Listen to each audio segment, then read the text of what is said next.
Okay, well, we went to the vet and didn't get news that we were looking for. So I thought today was just going to go in, check that incision for infection, which we obviously knew was there, and come up with a treatment plan. Well, as they took him back, the oncologist came out and said, do you have a minute? Can we chat? So, of course, we're waiting for Figgy. So we went in and we talked, and I can't, I don't want to get anything wrong, and it's pretty emotional, so I'm just going to play it for you. It's long. If you want to stay up to date on everything that's going on with him, just listen to the whole thing. I tried to, I'm a question asker, so I tried not to ask a lot of questions just so that the information can be coming, readily available from the doctors. And I did, for some of you who have Figgy babies that have expressed your concern that is this hereditary, is it genetic, I did ask that question, to address that at the end, and you can hear for yourself exactly what the vet said. But as I've been relaying to most of you, it's not genetic to him, nor that he could pass on, being that they really do feel like this came as a side effect, a really, really, really low risk side effect. And you'll find that poor Figgy is just he's hitting the 1%, 2% in these situations, and it just really sucks. So anyway, I did address that at the end so that all of you can hear that and be a little bit more reassured for your Figgy babies. So it's really emotional for me. I'm not gonna get into it, so please listen to it. It'll let you know everything that's going on, and we will continue to treat as the doctors tell us to, and we are still pursuing all. The food he's on is super expensive. It is on Amazon. You'll see how expensive it is. It's like $160, I want to say, for 20 pounds, 22 pounds, I think it is. So he's on that. He's on the Dr. Harvey's, which is very expensive. He's on a lot of natural cancer things that are supposed to cure cancer, as well as things that are supposed to prevent the spread. So I'm going to put this video after that. It's just staring at the ceiling, and I'm sorry about that, but I don't want the doctors to feel uncomfortable that I'm filming them and have them alter their demeanor whatsoever. So I tried to do it kind of inconspicuous. So take a look at that. Leave him some well wishes in the comments, and if you have any advice, suggestions, groups, anything like that, if you have a dog that's gone through this, it is a osteosarcoma, which they were not expecting. So here's the video. Something we were not expecting. Oh. It's an osteosarcoma. What does that mean? So that is a primary bone tumor that very, very rarely, like maybe a couple case reports, does it ever cross the joint like it is in Fig. So we talked about types of cancers that can cross the joint. So joint-associated sarcomas, or things that could be in the rest of the body, hence why we fully staged. Right. But it was not either of those. It came back as the most common type of primary bone tumor that we see in dogs, called an osteosarcoma. It just doesn't usually do this. So the only thing we can come up with is just that it is associated, unfortunately, with the inflammation from the implant from the TPLO surgery, and then that's the reason perhaps that it crossed the joint unlike it normally does. Right, because it had a path sort of from exactly, because it's very, very the plate uncommon. being in there in the infection tract. Still, for implants, that doesn't happen very often either. Well, that's why I keep telling people, I know that we've discussed that it can be a side effect of that TPLO. But it's so rare that I'm like, I don't remember that being a thing, nor would it have changed my decision at the time. And that's the thing too, is we don't warn you guys about every single TPLO because it's 1 in a million, right? And it's unfortunate that, so sorry. So it's unfortunate that he's having this, but everything about his case is very, very uncommon. So not great. But the good news is that we got great margins because we took the whole limb. So there is no residual disease left behind. So now we have to focus on what it's going to take for that disease to spread. So 90%. All right, give me 1 second. It's the ER. You better go get that. Hey. Okay. All right. So With osteosarcomas, the biggest deal that we have to work with is how likely it is to spread. And so it is very, very likely to spread. So Because of the type of cancer it is? Yeah, so 90% of them are going to have spread to the lungs that we don't detect on imaging. So that we call them micrometastases. Oh, okay. So the only way to find those is if we were to cut out some lungs, and we're not going to do that. So we try to use things that are going to slow things down. So that includes chemotherapy in most situations, okay? The chemotherapy that we use is called carboplatin. It is an injectable chemo given over about 20 to 30 minutes every 3 weeks for 4 to 6 treatments. Okay. So the goal would be hopefully to give a course of this chemotherapy and then just to monitor, not to give chemotherapy for the rest of his life, okay? So with the chemotherapy, it is very well tolerated. The things that we can see are some GI upset, so decreased appetite, nausea, vomiting, diarrhea, sometimes 3 to 5 days after administration, and decreased white blood cells, so maybe at an increased risk of infection at either 7 or 14 days after administration. So we start him. And that's each administration or just from the onset of chemo period? So it depends. So the very first time is the time that we normally need to keep a very close eye on things. But what we do is we normally start at like a mid-range and we work our way up with the chemo because we want to give the highest tolerated dose, right? But we also don't want to tank him. So we start at a like average dose, and then if he tolerates that, then we might increase it. So if we increase the dose, then we'll have to recheck the blood work again like that. Okay. So what it would look like for the first treatment, we'd recheck blood work and make sure that we have enough red blood cells, white blood cells, and platelets to safely give chemo. And then a week later, you can either come back to see us or you can go to your primary vet and have the same blood work performed and make sure that if there's any low cell counts, we know about it so we can intervene with antibiotics. If it looks normal, or even if it doesn't look normal, we would recheck it again at 2 weeks because those are the 2 times that it can happen. And then as that's normal, then we go to 3 weeks, and that's when we would give the next dose. Okay? So it's a week-to-week thing that we talk about. But ideally, we'd give it every 3 weeks. The dose and whether or not we can increase it is based on that blood work that's done at 1 and 2 weeks after. Okay? So again, 4 to 6 treatments. We know that we have to give at least 4 treatments to have a survival benefit in dogs with osteosarcomas.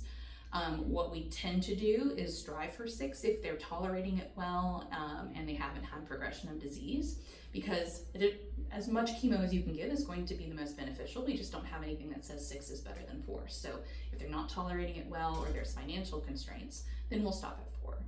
But again, we see kind of how he's doing, and then when we get closer to the 4th treatment, we start talking about how many we want to totally give, okay? As we're increasing this, is the blood work happening every treatment? The blood work will happen before at least every treatment, so the day of each treatment, to make sure that it's safe to give the chemo. If we gave a dose, let's say, in a week we gave a dose and we rechecked the blood work at 1 and 2 weeks, and then we did not increase the dose the next time, then we wouldn't have to recheck blood work, but every 3 weeks. After the treatment, you mean? Yeah, exactly. But if we increase the dose, then we'll have to recheck that blood work at 1 and 2 weeks after each time we change something. Right. But if we give him the dose that he can tolerate, then we don't have to check it every time. We just have to check it before giving each dose that day. Okay? With surgery alone for osteosarcomas, the average survival time is about 4 to 6 months. Ooh. Chemotherapy can double that. Okay, so we're looking at 9 to 12 months with chemo. Have you ever seen them go any further than that? Yeah. I have. It's just less common, unfortunately. Okay, we're just talking real quick about chemo. Yeah, and so yes, I have. Now, when I tell you 9 to 12 months, that's absolutely an average. That means 50% won't get there, and 50% will live longer, with about a 20% chance that they'll live beyond, or about a 20 to 30% chance that they'll live up to 2 years. But, my hope is that he's young, so he'll tolerate things a little bit better, but also, he's young and had a really bad cancer happen, so how aggressive is this for it to have happened in the first place? Yeah, and my concern is if the infection tract is spreading it, I guess you're here to tell us what's going on now. But the main thing is I would not start chemotherapy today with how his incision site looks. We usually do it 2 to 3 weeks after the surgery. So Dr. Salinas will hopefully keep me informed on how things are going. And then if you're interested in talking a little bit more about chemo or starting it, we'll get you set up as soon as that heals, okay? Yeah. For sure. All right. Thank Just you. wanted to touch base. Glad that we were you got that in yesterday. Yeah. I know, Very, very it lucky. was Yeah. weird timing, but good We're timing. way quicker than what we anticipated, though. Agreed. Yeah. Agreed. So what I'll do, I'll also email you a little bitty blurb over what we talked about. Okay. And we'll just plan on Can touching you base put from there. kind of estimates in there financially as Absolutely. well? Absolutely. Okay. I'll get that to you later today, okay? Okay, great. All right. It was good to see Thank you. you. All right. So, with regards to his incision, my understanding is that he got around his e-collar and looked at himself a few times, but then broke the harder e-collar that he That had. was Is last that night, yeah. okay? Lots of licking, just a little bit of licking. What did you see? Well, when he got it off, I was not there, which Mm-hmm. is why, I usually put that on him when I'm not able to watch him, Mhm. so he could have had it off for an hour, so. Okay. All right. And, so and kind of he an really doesn't indeterminate want to leave period it of alone time. at all. He did leave it alone in the car, Mhm. but even with that Kong collar, he can still reach back, and it's not as easy for him, Mhm. but, then the plastic collar, I was worried, he broke the fabric one, Mhm. and then the plastic one, I was worried, is he gonna scratch that incision? He could. You know? But what you can do to try to mitigate that is you can get like a pool noodle, cut the pool noodle in half, and then tape it or paste it to the edge of that Oh, e-collar. okay, yeah, So it's just kind of sliding off of it, basically. okay. But he very obviously has an infection with his incision. Thankfully, it seems like there's a small dehiscence distally, meaning closer to like where his testicles are. And the reason I say thankfully is because it's lower down on the incision. So essentially, as he's walking, it's draining actively, which is likely why he's not feverish, because he doesn't have an abscess, because it's not all focally like pocketed Right. somewhere. And it's also likely why he's still feeling pretty systemically good, is because it's all coming out instead of staying in. So I this, did you see that video? I took a lot of it off that I first saw the night. video. I can see it myself right now. Like, I mean, it's pretty apparent as I gently squeeze that area. He's getting like gobs of snot-looking discharge coming out. So I cleaned off the area topically. We did get a culture of that area. So depending on what it comes back as, we'll address that from an antibiotic perspective. I am going to get him started on an antibiotic now, cefpiroxime, or Simplicef. It's just going to be a short course currently while we're waiting for the culture to come back, and then Okay. pending what that culture comes back as, then it will change up his antibiotic course as needed. Okay. But for now, I say we start with kind of a general broad spectrum, and then escalate as needed. Okay. Generally, the culture results come back within like a 5 to 7 day period, so we'll wait for those to come back, and usually, again, from an antibiotic perspective, I give you enough to last for that time period. Right. Only other thing that you can consider still doing, obviously cleaning it, so don't go crazy, you don't need to be scrubbing the area, Right. but just keeping it clean and dry as much as possible, so kind of wiping it every so often. And then you can also warm compress the area, with the whole goal of the warm compresses of basically just having more of it come out, because Okay. again, out is better than in. Where But otherwise it's still together. Like, it does have those small little areas of dehiscence, but it's not terrible. So I think at this point we just manage it medically for now, and then we move forward as needed. Okay. Usually we're able to clear this with antibiotics alone. It may be variable depending on what the culture results come back as, about the time length of what we're dealing with. And then, like Dr. Mallard said, if you are interested in following up with chemotherapy, one, we have to wait till this is cleared and his Right. incision is healed. But two, once we are at that place, the sooner we can start it, the better off he'll be in the long run. Do you think that this is any residual from that initial drainage infection that we were dealing with a long time ago? Honestly, it's a great question. I don't know, is my answer to you. Because could it be? Sure. There were some changes to his anatomy as I was taking off the leg, like we had talked about, where he had almost like these edematous tracts going up his sciatic nerve that are not normal in typical like amputations. But I didn't see anything that was overtly screaming you're infected, which is Right. why we didn't jump on an antibiotic to begin with, and also why we didn't continue these, those very aggressive broad spectrum antibiotics that he'd been on before. And he'd been on them for so long, Correct. too. Correct. Everything seemed clean at the time of surgery. So I think as much bad luck as he's had, hopefully this will be good news that we'll get, where it'll be something that we can clear relatively quickly. Right. He's been getting around great. Good. I told you, your boy wanted that leg off. He was so much happier the day after. Like, I was like, you are a totally new dog. Yeah, no, he's been, slow down. Because, I know that, the instructions are put him on a leash, but he's way better if I just go out with him Mhm. off leash, because if not, he's looking up at me, constantly trying to do circles, and I guess that's my only other concern is, I mean, with that prognosis is not great, time span wise, but how do I protect that other leg and hip, being that that's got a TPLO in it? And you know, obviously that's a lot of, because he's sort of tripoding it, which is telling me that that hip socket is almost constantly got pressure on it. I think to a degree it has to do with one, kind of managing what you can manage, because you can't manage how he's standing. I think that's just an inevitability of where we're at right now. You can manage his weight, so he's a lean body mass right now. You don't want him to get super fat. You don't want him to like become emaciated. You can manage from a arthritic standpoint, intermittent anti-inflammatories if he needs them. You can also give him joint supplements again for as needed if he needs it. But other than that, nothing crazy. You're just gonna have to mitigate some of the bigger activities that could like perpetuate that. So you know, big like bear type of things where they're playing but they're doing it in typical fashion. Like absolutely, that's gonna be an avenue for him to get hurt. So he can still have fun. He just probably can't do that anymore. Yeah, everyone tells me because he has a good amount of puppies. Is this a genetic inherited thing? Probably not. I don't know what Dr. Mallard specifically talked to you about with regards to the osteosarcoma. I think that because he has a history of having a TPLO in that leg, there is certain evidence that we have in the literature that states that certain dogs do end up with plate associated osteosarcoma. And I think it would be outside of the realm of weird if for some reason that wasn't what we're seeing here. His tumor is a little bit weird to begin with because it's spanning a joint and it involved both the femur and the tibia. But if I'm putting dollars to donuts, I would say it probably had to do with his TPLO and is less likely having to do with the fact that he had some like weird genetic problem.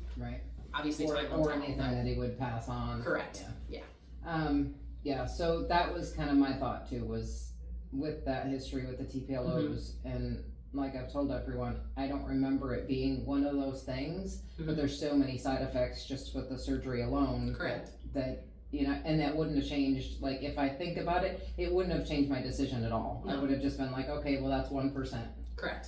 You know, he's just unfortunately on the road of life. He's just like keeps finding like that minimal percentile and like driving his way right down through it. And I think when I look back, like for the past probably year and a half, that joint there has been getting thicker, and I just associated it with the TPLO. Like something was going on with that TPLO, and maybe it was laying down more calcium or something, and that's probably my bad for not bringing him in quick enough.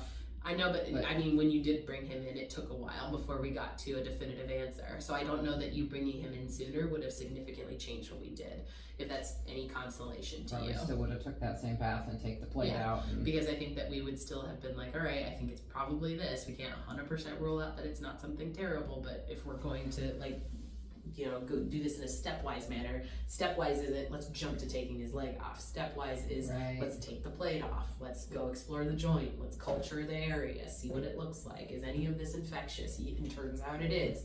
All right, great. Let's treat the infection longer term. Does that fix things? If it doesn't, great. Then we have another route that we need to go down. We kind of went plates infected, bones infected, and then I think it was you who went first down that I think it could be a cancer route.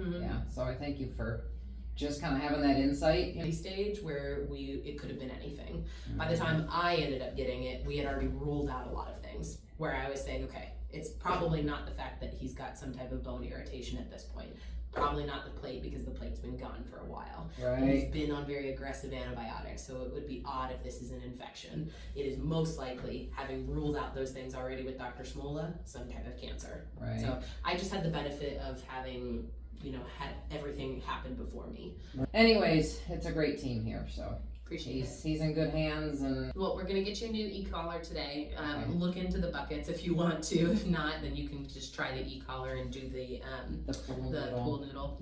And then we'll send you home with about 7 to 10 days of the antibiotic, and then we should be calling you. Let's see, today is Tuesday? Yeah, so we should be calling you at some point early next week with the results. Whether we're gonna change or not. Okay. All right, we'll meet you up front with your boy. Okay, thank you. You're welcome.